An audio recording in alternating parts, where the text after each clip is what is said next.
রাজ্যে একের পর এক উন্নয়নমূলক কর্মকাণ্ড চলছে। এগুলো খালি চোখে সবাই দেখতে পাচ্ছে, তবে বিরোধীরা কিন্তু এইসব কর্মকাণ্ডগুলো দেখতে পাচ্ছেন না।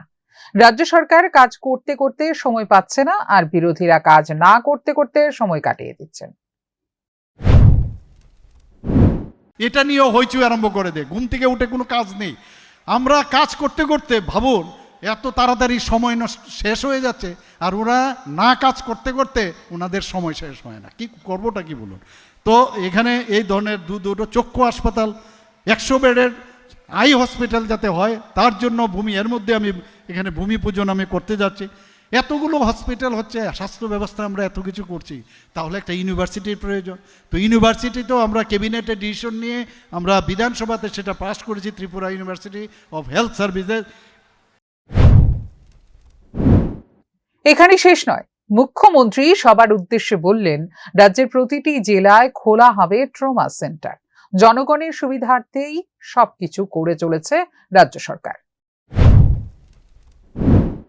ধলাই দক্ষিণ জেলা এবং আগামী দিনে আমরা উত্তর জেলায়, আগরতলায় তো আছে, সব জায়গার মধ্যে আমরা ট্রমা সেন্টার করব, কার্ডিয়াক কেয়ার সেন্টার করব। খুয়াই এবং সিপাহীজলার যেটা আমি বললাম যে নতুন জেলা হাসপাতাল নির্মাণের অনুমোদন দেওয়া হয়েছে, কাজও শুরু হয়েছে।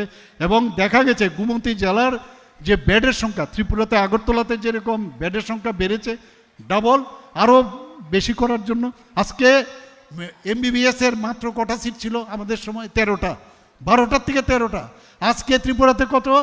এমবিবিএসের 550টা সিট হয়েছে ত্রিপুরাতে। ভাবুন আপনারা, আমাদের ছেলে মেয়েরা ত্রিপুরাতে পড়তে পারছে।